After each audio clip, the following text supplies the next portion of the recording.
તો વડિયા વિસ્તારમાં પણ ધોધમાર વરસાદ, કડાકા ભડાકા સાથે ધોધમાર વરસાદ ખાબક્યો છે. વડિયા, મોરવાડા, બાટવા, દેવળી, હનુમાન ખીજડીયા, ખડખડ સહિતના ગામોમાં કમોસમી વરસાદ છે. સવારથી અસહ્ય ઉકળાટ અને ગરમીથી લોકો હતા ત્રસ્ત. બપોર બાદ ધોધમાર વરસાદથી લોકોને આંશિક ગરમીથી રાહત મળી છે.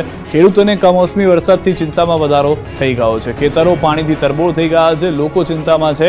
અલગ અલગ વિસ્તારની અંદર જે રીતે કમોસમી વરસાદ ખાબકી રહ્યો છે, મોટું નુકસાન ખેડૂતોને થવાની અહીંયા આગળ પરિસ્થિતિનું નિર્માણ થઈ ગયું છે. કારણ કે મેના અંત સુધીમાં પણ જો વરસાદ આવે તો પ્રી મોન્સૂન એક્ટિવિટી તરીકે પરિસ્થિતિને સમજી તે પહેલા ખેડૂતોએ કામ પૂર્ણ કર્યું હોય, પરંતુ અત્યારના અમરેલીમાં જે રીતનો વરસાદ થઈ રહ્યો છે, ખેડૂતોના ઉનાળુ પાક ધોવાઈ રહ્યા હોય તેવા દ્રશ્યો જોવા મળી રહ્યા છે.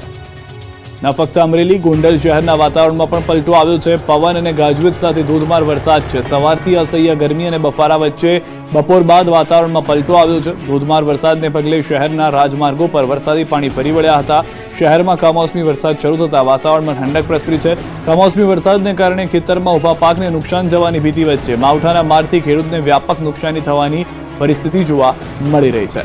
તો ગોંડલમાં પણ એ રીતની પરિસ્થિતિ કે જેનું નિર્માણ થયું છે. વરસાદ જે છે તે સતત જોવા મળી રહ્યો છે. ગોંડલમાં પણ સૌરાષ્ટ્રના મોટાભાગના વિસ્તારો કે જ્યાં આગળ ધોધમાર વરસાદ જે છે તે શરૂ થયો છે. અનેક વિસ્તારોની અંદર કમોસમી વરસાદ નુકસાન કરી રહ્યો છે. કેટલાક વિસ્તારોની અંદર તો જાણે ચોમાસું બેસી ગયું હોય તેમ જળ જમાવની પરિસ્થિતિનું પણ નિર્માણ થઈ ગયું છે. અમરેલી બાદ જે રીતે ગોંડલના દ્રશ્યો છે તે સ્પષ્ટ કરી રહ્યું છે કે સૌરાષ્ટ્રના વિસ્તારોમાં કેવી રીતે હાલમાં મેઘરાજા કે જેઓ સમય કરતાં જાણે વહેલા આવી ગયા હોય તે રીતની પરિસ્થિતિનું નિર્માણ થયું છે અને રસ્તાઓ, શેરીઓ જે છે ત્યાં જળજમાવ થઈ ગયો છે.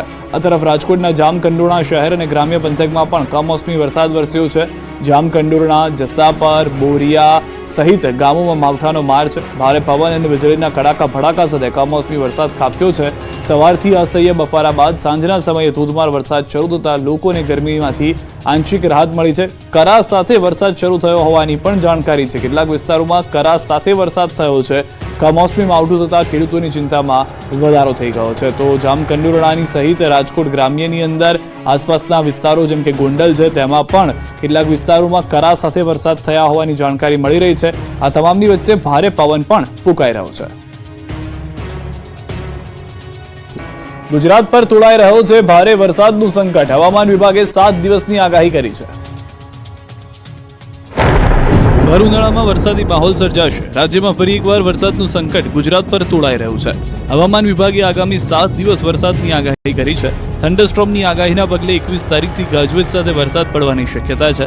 40 થી 50 કિલોમીટરની ઝડપે પવન ફૂંકાઈ શકે છે. તો 22 થી 24 મે સુધીમાં ગુજરાતમાં ભારે વરસાદની આગાહી કરવામાં આવી છે.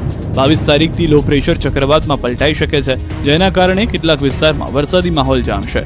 24 થી 28 મે આસપાસ દક્ષિણ ગુજરાત સહિતના વિસ્તારોમાં ભારે વરસાદની આગાહી છે.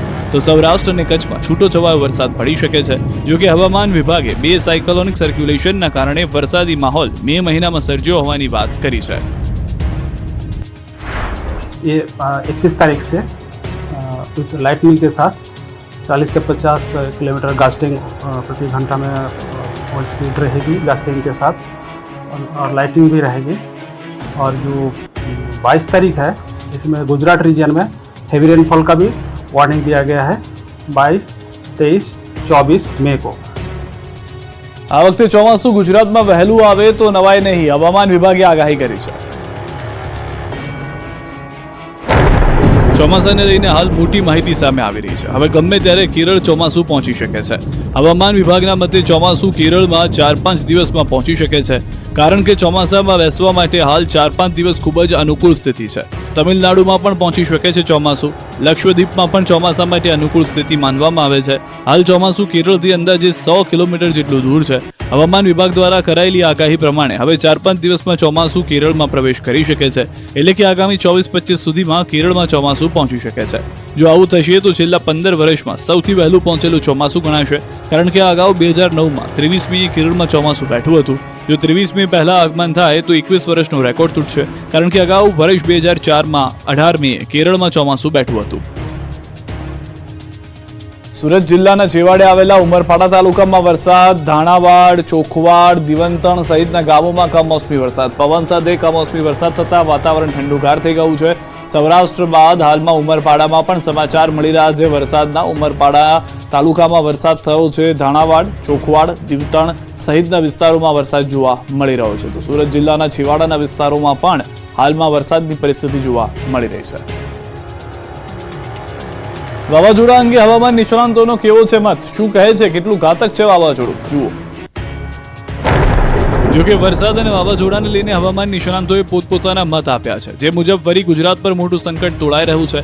હવામાન નિષ્ણાંત પરેશ ગોસ્વામીનું અનુમાન છે કે ગોવા નજીક દરિયામાં સાયક્લોનિક સર્ક્યુલેશનની સિસ્ટમ બની રહી છે અને આ સિસ્ટમ આવતા દિવસોમાં સ્ટ્રોંગ બની શકે છે અને તેના કારણે ચાલુ મહિનાના અંતમાં ગુજરાતભરમાં ભારે વરસાદ થઈ શકે છે. તો બીજી તરફ હવામાન નિષ્ણાંત અથર્યા શેટ્ટીએ આગાહી કરી છે કે 24 મીએ બની શકે છે શક્તિ વાવાઝોડું. 21 મીએ કોંકણ ગોવા તટે લો પ્રેશર બનશે. 22 મી સુધીમાં ઝડપથી ડિપ્રેશન સર્જાશે. જ્યારે વાવાઝોડાની દિશા અંગે અનુમાન કરવું હાલ શક્ય ન હોવાની વાત કરી છે.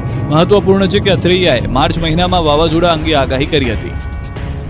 કેમ કે આગળના દિવસની અંદર સાયક્લોન સ્ટ્રોમ બને તેવી શક્યતાઓ આની અંદર છે કે કદાચ સાયક્લોન બને તો પણ અને કદાચ સાયક્લોન ન બને તો પણ ગુજરાતની અંદર મે મહિનાના છેલ્લા અઠવાડિયાની અંદર વરસાદની શક્યતાઓ છે. કમોસમી માવઠામાં પલળેલા પોતાના પાકને બચાવવા આખી રાત ઝઝૂમતા દેખાયા ખેડૂતો. જુઓ, આ મધરાત્રે હાઈવે પર કામ કરતા ખેડૂતો છે. 10 દિવસ પહેલા થયેલા માવઠાએ ખેડૂતોની સ્થિતિ કફોડી બનાવી દીધી. બારડોલી જિલ્લામાં મોટી સંખ્યામાં ખેડૂતો ડાંગરની ખેતી કરે છે. માવઠાને કારણે તેમની આખા વર્ષની મહેનત પર પાણી ફરી વળ્યું. ખેડૂતો હવે પલળી ગયેલી ડાંગર બચાવવા માટે રસ્તા પર આવી ગયા છે. ઓલપાડ કીમ સ્ટેટ હાઈવે પર કીમ નજીક ખેડૂતો રાત્રે પણ કામ કરતા નજરે પડ્યા. રાત્રે વાહનોની અવરજવર વચ્ચે પણ પોતાનો પાક બચાવવા રખેવાળી કરતા દેખાયા ખેડૂતો. પોતાની ડાંગર રસ્તા પર સૂકવી ખેડૂતો ખડે પગે રહ્યા. રાત્રે પણ તેઓ તૈયાર થયેલી ડાંગર કોઈ ચોરી ન જાય તે માટે રખેવાળી કરી. સંપૂર્ણ રીતે સુકાયેલો પાક કોથળામાં ભરીને ઘરે ગયા હતા. ખેડૂતો તરફથી સરકાર પાસે ઝડપી આર્થિક સહાયની માંગ કરવામાં આવી છે. ઉત્તર ગુજરાત માટે મહત્વના સમાચાર. મહેસાણા જિલ્લામાં ખેડૂતોને સિંચાઈ માટે ધરોઈનું પાણી નહીં મળે. ધરોઈ ડેમમાં હાલ 42% પાણીનો સંગ્રહ છે, જે હવે માત્ર ધરોઈમાંથી પીવા માટે પાણી અપાશે. મેન્ટેનન્સના કારણે કેનાલો મારફતે અપાતું પાણી બંધ કરાયું. જોકે સારી વાત એ છે કે ધરોઈ ડેમમાં પાણીની સ્થિતિ ચાલુ વર્ષે ઘણી સારી છે. ચાલુ વર્ષે અડધો ઉનાળો પૂર્ણ થયો છે. તેમ છતાં મહેસાણા, પાટણ અને બનાસકાંઠા વિસ્તારમાં પીવાનું પાણી અને સિંચાઈનું પાણી આપતા ધરોઈ ડેમમાં પાણીનો જથ્થો હાલમાં 42% જેટલો છે. ભાવનગરમાં ટીખળખોરોએ એક સાથે 3 કારમાં આગ લગાવી દીધી. ભાવનગર પોલીસને હવે અસામાજિક તત્વોનો પરસેવો છોડાવી રહ્યા છે. નશેરીઓ પોલીસને એવો પડકાર ફેંકી રહ્યા છે કે પોલીસ પણ દોડતી થઈ જાય. શહેરના વિદ્યાનગરમાં આવેલી એક સોસાયટીમાં રાત્રિના સમયે અચાનક 3 કાર સળગી. લોકો હાંફળા ફાફડા થઈ બહાર દોડી આવ્યા તો ખબર પડી કે કેટલાક શખ્સોએ કારને જાણી જોઈને આગના હવાલે કરી. લોકો કંઈ સમજે તે પહેલા આગ ચાંપનાર ફરાર થઈ ગયા. અસામાજિક તત્વોએ સોસાયટીના સભ્યો સાથે મારપીટ કરી હોવાની માહિતી પણ જોવા મળી. મારામારી અને આગ ચંપીની ઘટના સીસીટીવી ફૂટેજમાં છે, જેમાં સ્પષ્ટ દેખાય છે કે યુવકો આવે છે, જે બાદ કાર પાસે પહોંચી વારાફરતી એક કારમાં આગ લગાવી દે છે. એક શખ્સ આગ લગાડવાનું સીસીટીવી કેમેરામાં કેદ થાય છે. આગ લગાવવા પાછળનું કારણ રહીશો એવું આપી રહ્યા છે કે સોસાયટી નજીક આ યુવકો નશો કરવા ભેગા થાય છે. કેટલીક વાર રહીશોએ આ પ્રવૃત્તિ અટકાવવા પ્રયાસ પણ કર્યો છે. જોકે આ નશેરીઓ મારપીટ કરે છે, જેની અદાવત રાખી રાત્રિના સમયે આ ટીખળખોરોએ પાર્ક કરેલી કારમાં આગ લગાવી દીધી.